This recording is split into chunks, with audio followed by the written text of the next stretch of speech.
Peu importe votre profession, peu importe ce que vous faites dans la vie, vous vous trouvez dans une ou deux de ces catégories, parmi ces 5. Alors reste jusqu'à la fin pour découvrir ces 5 catégories et connaître quelle est la catégorie qui offre plus. Quelle est la catégorie qui ne donne pas assez, qui vous ruine, alors que vous pensez que vous allez tout gagner dans ça. Bonjour et bienvenue dans cette rubrique Éducation financière.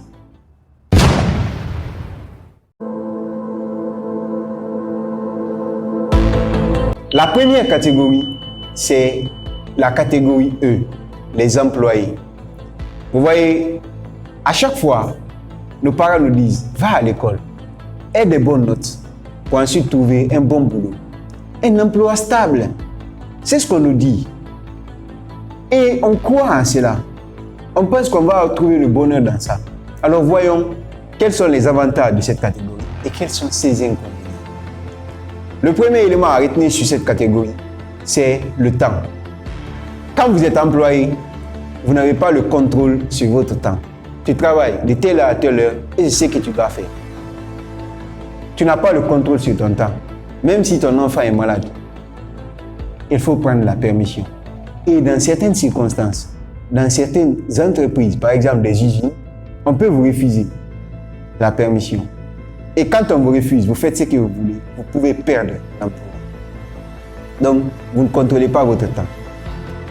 Le deuxième élément, vous n'avez pas le contrôle sur le revenu que vous générez. Le salaire qu'on vous donne, ce n'est pas vous qui le fixez. Il y a beaucoup d'éléments liés à cela. Et à travers les autres catégories qui vont venir, on va continuer à parler des détails. Pour ne citer que ces éléments, le temps, le revenu généré, vous n'avez pas de contrôle sur ça. Et vous n'avez pas le contrôle sur l'activité que vous allez mener. C'est au propriétaire d'en décider. Vous ne faites que le boulot qu'on vous donne. Vous faites la tâche qu'on vous confie. Et une chose à retenir sur cette catégorie, c'est la catégorie qui occupe 95% de la population, mais ne possède que 5% de la richesse mondiale. 95% de la population, 5% de la richesse mondiale. La deuxième catégorie, c'est la catégorie T, les travailleurs autonomes. Très souvent, ceux qui se retrouvent dans ça, ce sont les ingénieurs, ce sont les médecins, ce sont les avocats, les hommes de droit. Parce que ce qu'ils ont, c'est un métier. Ils ont un savoir-faire. Ils peuvent facilement travailler à leur compte. Ils viennent, ils prestent, ils donnent un service, on leur paye. Eux, ils sont les initiateurs. Et quand ils sont présents, ils peuvent gagner de l'argent. Parce qu'on va leur payer. Mais quand ils sont absents, s'ils ne travaillent pas, ils ne génèrent pas.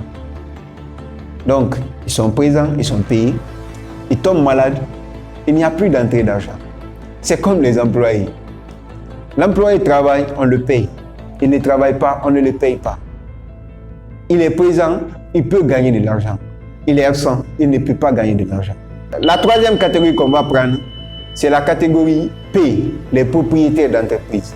Cette catégorie, à la différence des deux premières catégories, est la catégorie qui occupe 5% de la population, mais qui possède 95% de la richesse mondiale, selon Robert Kiyosaki dans son livre Le cadran de cash flow. Vous voyez, les gens de cette catégorie ont plus d'avantages parce qu'ils ont des entreprises, donc ils ont le contrôle sur leur temps. Ce sont eux qui décident quand partir au travail, quand ne pas partir, qu'ils travaillent pour leur entreprise ou ne pas travailler pour leur entreprise. Qu'ils soient présents ou pas, le système est là, le système fonctionne, l'argent entre. Même s'ils sont couchés à la maison, l'entreprise continue à fonctionner. Vous voyez, c'est différent des travailleurs autonomes. Ces derniers, quand ils sont présents, l'entreprise évolue. Mais quand ils sont absents, ils tombent malades, ils meurent, l'entreprise meurt. Ils tombent malades, l'entreprise tombe malade.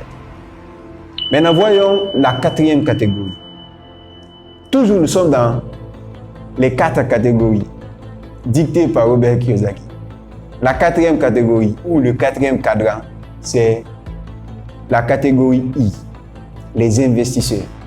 Ces personnes, elles sont très proches des propriétaires d'entreprises. Eux, leur souci, ce n'est pas de créer forcément des entreprises, non. Ces gens, leur souci, c'est quoi? C'est de mettre leur argent, leur capital dans des entreprises qu'ils croient capables de générer des revenus. Donc, plus l'entreprise génère des revenus, plus ils gagnent. Et ils ne se soucient pas assez qu'est-ce que l'entreprise va produire réellement. Tout ce qui les concerne, tout ce qui les intéresse, c'est est-ce que cela va générer de l'argent? Est-ce que c'est rentable? Si c'est rentable, ils investissent, même si c'est pour la fabrication des armes, pour certains investisseurs. Maintenant, voyons la 5e catégorie. Cette 5e catégorie, je sais qu'en parlant de cette 5e catégorie, je vais me faire taper dessus. Parce que beaucoup de personnes sont dans cette catégorie et ils se prennent pour des entrepreneurs alors qu'ils ne le sont pas. C'est la stricte vérité. Ce sont les nouveaux travailleurs. Les personnes qui travaillent dans des entreprises de marketing relationnel. Très souvent en Afrique, ça prend de l'ampleur. Ce sont des personnes qui travaillent chez Longrich par exemple. C'est l'exemple le plus palpable. J'ai beaucoup d'amis qui travaillent, qui sont partenaires de Longrich. Et ils te disent clairement qu'ils sont des entrepreneurs. C'est ce qu'ils te disent. Alors qu'ils ne le sont pas. On l'a vu, quand tu es propriétaire d'entreprise, c'est toi qui décides combien tu vas te payer. C'est toi qui décides de payer les autres. Ce n'est pas quelqu'un d'autre qui te paye. Tu ne travailles pas pour un autre système. Le système, c'est toi qui l'as créé. Ça fait toute la différence. Ce ne sont que des nouveaux travailleurs. Certes, ils ont beaucoup d'avantages par rapport aux employés traditionnels. La première catégorie, la catégorie E. Mais cela ne leur rend pas entrepreneurs. Cela ne fait pas d'eux des entrepreneurs. Cela ne fait pas d'eux des propriétaires d'entreprise. Il faut qu'on soit clair dessus. Si vous êtes propriétaire d'entreprise, si vous êtes entrepreneur, c'est que vous êtes capable de dire c'est tel produit je vais fabriquer. C'est tel produit je ne vais pas fabriquer. C'est à ce prix je vais vendre ce produit. C'est à ce prix je vais payer cet employé. Je décide d'employer de nouveau. Je décide de licencier certains employés déjà avec nous. C'est ça le contrôle. C'est ce que l'entrepreneur a. Alors que ces nouveaux travailleurs, c'est comme ça que je les appelle. Ceux qui travaillent dans des systèmes MLM, c'est-à-dire le marketing relationnel, ils ne sont pas des entrepreneurs. Donc, je ne suis pas contre cela. Je sais qu'il y a beaucoup d'avantages dans chacune de ces catégories. Et ce n'est pas mal d'être dans une catégorie maintenant. Alors, la leçon à retenir, c'est quoi? Il n'est pas mal d'être dans une catégorie maintenant. Ce qui est important, c'est de connaître ce que chacune de ces catégories offre et de décider de partir vers la catégorie qui offre plus, qui donne plus d'avantages, qui te donne plus de pouvoir, plus de capacité de décider. Parce que le bien le plus précieux qu'on ait, c'est le temps. Si tu n'as pas le contrôle sur ton temps, si tu n'as pas le contrôle sur ce que vous produisez, si tu ne peux pas décider quand arrêter, quand commencer, je crois que tu n'es toujours pas libre. C'est pourquoi j'aime l'entrepreneuriat. Parce que ça offre cette capacité, ça offre ce pouvoir de décider,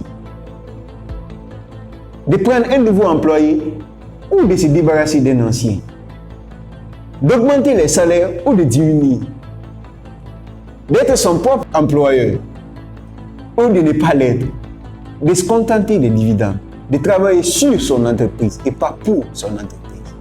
Et pour faire profiter plus de personnes, il faut partager cette vidéo parce que cela peut aider. Nous sommes beaucoup trop dans ce piège de l'emploi. On ne parvient pas à s'en sortir. On pense que on va gagner assez dans le salariat. On pense que dans le système MLM, on va devenir riche parce qu'il y a des voyages. Mais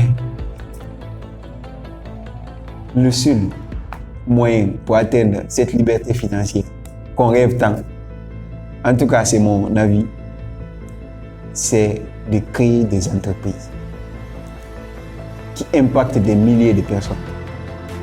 Parce que quand vous impactez des milliers de personnes, des millions de personnes, vous augmentez vos chances d'avoir des millions. Quand vous impactez des milliards, vous augmentez vos chances d'avoir des milliards. Les réseaux sociaux sont des illustrations parfaites. Ils ont des milliers d'utilisateurs et ils génèrent des milliers. Ils ont des milliards d'utilisateurs. Ils génèrent des milliards. Ils sont des milliardaires, les propriétaires de ces entreprises. Merci et à très bientôt, si le Créateur, le Tout-Puissant, le veut bien.